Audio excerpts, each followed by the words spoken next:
Je m'appelle Jacques, je suis médecin retraité, j'ai 73 ans, et je suis syndic bénévole de ma copro depuis 2013, donc ça fait 7 ans.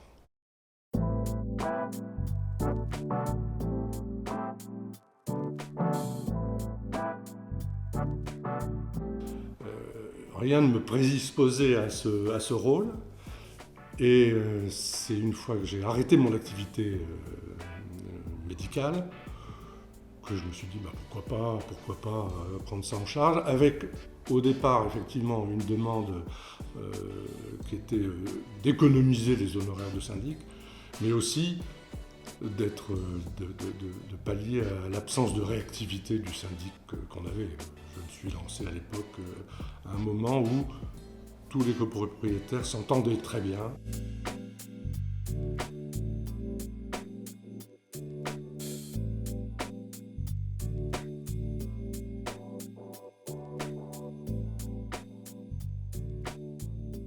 On a un projet qui va se concrétiser fin du printemps, qui est le ravalement de la façade arrière de l'immeuble, donc côté parking. Alors, c'est un gros travail, c'est un gros chantier qui va coûter assez cher. Donc, j'avais besoin effectivement de l'accord des copros. Il y en a deux qui étaient convaincus, c'est ceux qui vivent le plus à l'arrière, parce que pour eux c'était leur environnement immédiat. Mais les autres, pas forcément. Donc, j'ai fait ça en plusieurs temps. Un premier temps, c'était l'accord de principe. Tout le monde était d'accord. Et après, on est entré dans le détail, c'est-à-dire l'aspect financier. Enfin, le choix des entreprises et l'aspect financier. Et donc là, il m'a fallu deux assemblées générales extraordinaires, parce qu'on en a une bien sûr ordinaire tous les ans, mais il m'en a fallu deux extraordinaires, parce qu'on voulait que ces travaux démarrent cette année. Première assemblée générale, ça a été la discussion des devis qu'on avait reçus. J'avais contacté 4 entreprises, il y en a 2 qui ont été éliminées. Des questions posées, des détails demandés sur les 2 entreprises retenues. Il m'a fallu revoir les entreprises, leur poser des questions et refaire une assemblée générale extraordinaire pour avoir l'accord et cette fois voter le budget, voter les appels de fonds, etc. Donc c'est par étapes, c'est des travaux qui se votent à la majorité des présents. Donc même s'il y en avait un ou deux qui étaient réticents, on avait la majorité pour les travaux et on est dans une copro où ça se passe bien. À partir du moment où les travaux sont votés, même ceux qui ne sont pas d'accord vont participer. Donc je n'ai pas trop de soucis à me faire pour récupérer les fonds.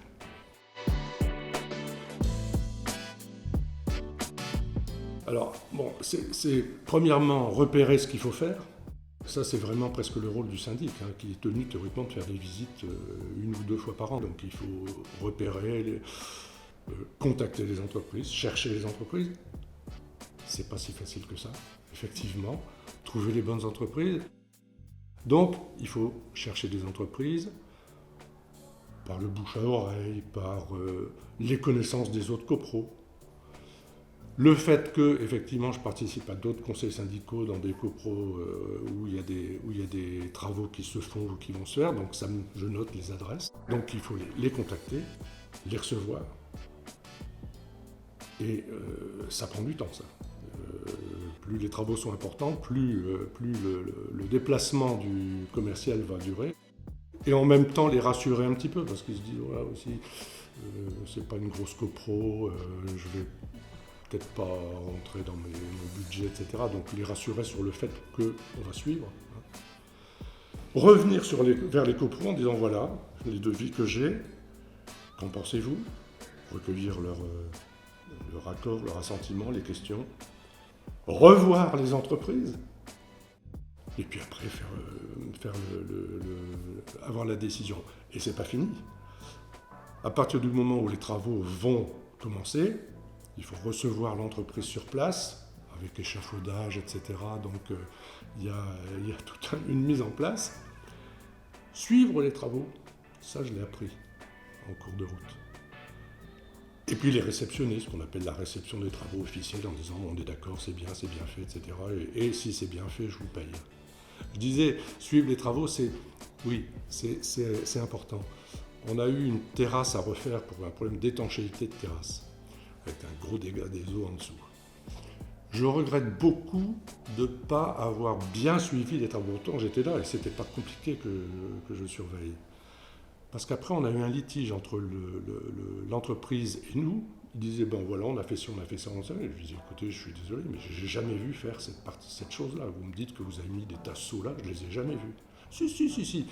Bon, eh ben, j'ai pas de preuves comme quoi ils l'ont fait ou pas fait. Donc, maintenant, je prendrai des photos des étapes principales. La réception, quand il n'y a pas de problème, quand c'est bien fait, il n'y a pas de souci. Et après, on paye. Et puis, ce qu'il faut aussi, bien sûr, c'est prévoir les appels de fonds correspondants. Il faut un appel assez rapide puisqu'il faut payer la compte à l'entreprise. Ça me posait un problème parce que je me disais, mais j'ai pas les sous, moi, je vais seulement les demander au propriétaire. Donc, il me disait, pas de problème, la plupart disaient, pas de problème, de toute façon, on ne l'encaisse pas. Il nous faut un chèque, qui est la preuve de votre bonne foi, disons, mais on ne l'encaissera pas. Donc, ça laisse le temps de faire les appels de fonds en temps voulu.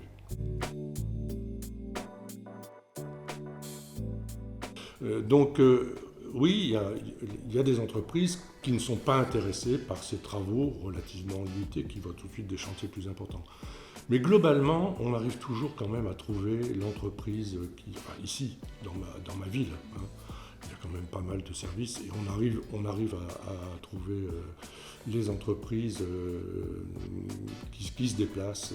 Bon, ils commencent quand même à avoir l'habitude de rencontrer des syndics bénévoles, il y en a de plus en plus. Mais au départ, c'est vrai que les entreprises se disent, bon, qu'est-ce qu'il représente celui-là? Est-ce que vraiment il représente la copro? Qu'est-ce qu'il y a derrière lui? Est-ce que les autres vont suivre, etc. Donc il faut expliquer qu'on s'entend bien, qu'on a déjà fait des travaux, on a fait ci, on a fait ça, et ça s'est bien passé. Donc on les met un petit peu en confiance. Et puis après, c'est vrai qu'il y a l'aspect financier. On leur dit, écoutez, nous, si on est content, vous serez réglés rapidement. Non seulement la compte, mais ce qu'on va payer au fur et à mesure, vous les aurez sur facture. On leur dit aussi que comme on va être présent au moment des travaux, quelque part, ça va faciliter les travaux pour eux. Il y en a un qui me dit, oui, mais les toilettes pour les ouvriers, pas de problème.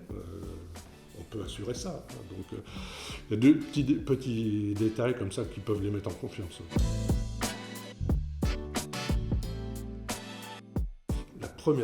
Probablement le plus important, c'est l'accord des autres.